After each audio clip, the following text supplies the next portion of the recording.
నిర్ణయం to locate the capital city in a central place of the state around Vijayawada and to go for decentralized development of the state with 3 mega cities and 14 smart cities. It is proposed to go for land pooling system to be worked out by a cabinet subcommittee. అధ్యక్ష, నేను చాలా స్పష్టంగా ఒక white paper మొత్తం statement ఇచ్చాను. ఇందులో చాలా స్పష్టంగా అన్ని జిల్లాలలో ఏ విధంగా సమగ్ర అభివృద్ధి చేయబోతున్నామో, అన్ని ప్రాంతాలను అభివృద్ధి చేయబోతున్నామో దీంట్లో చాలా స్పష్టంగా స్టేట్మెంట్ ఇచ్చాను అధ్యక్ష.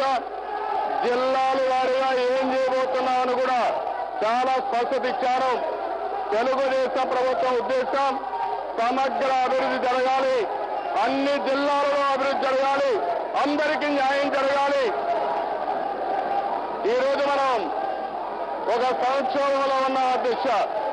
నేను ఒకటే వీళ్ళు చరిత్ర తెలుసుకొని మాట్లాడాలి అధ్యక్ష.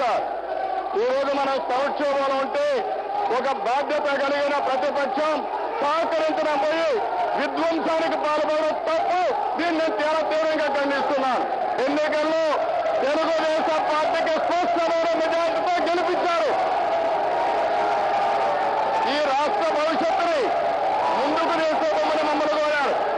మిమ్మల్ని ప్రతిపక్షంలో పెట్టారు. ప్రతిపక్షంలో కూర్చొని స్థలాలు ఇమ్మన్నారు. మంచి స్థలాలు ఇవ్వండి, మేము అమలు చేస్తాం. మీరు చెప్పినట్టు చేయడానికి ఇక్కడ లేవు. ఇంత మునుగురు అధ్యక్ష, నేను ముఖ్యమంత్రిగా ఉన్నప్పుడు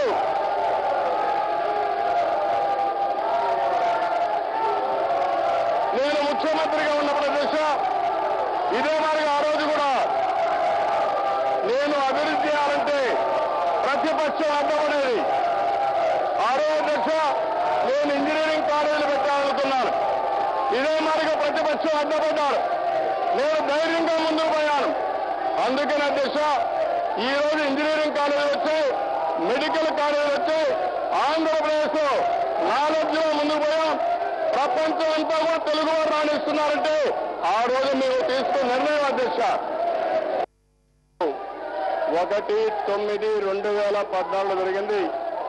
ఆ కేబినెట్ మీటింగ్ లో తీసుకున్న నిర్ణయం to locate the capital city in a central place of the state around Vijayawada and to go for decentralised development of the state with 3 mega cities and 14 smart cities.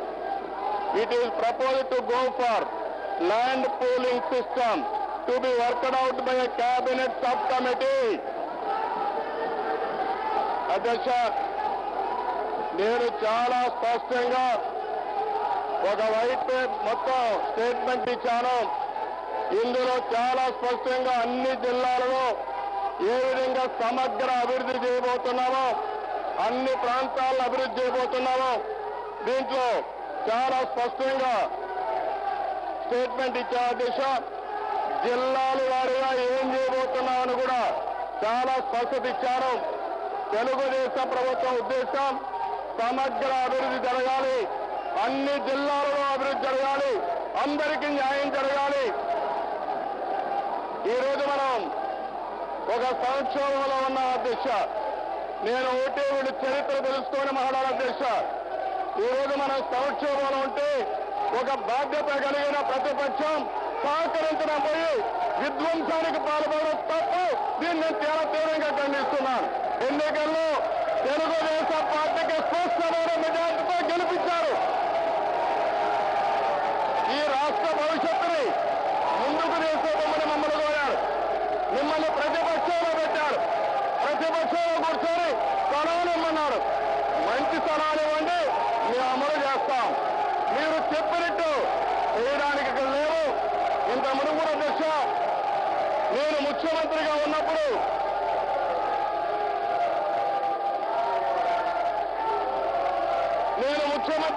అధ్యక్ష ఇదే మాదిరిగా ఆ రోజు కూడా నేను అభివృద్ధి చేయాలంటే ప్రతిపక్షం అడ్డపడేది. అందరూ ఉత్కంఠగా ఎదురు చూస్తున్న ఏపీ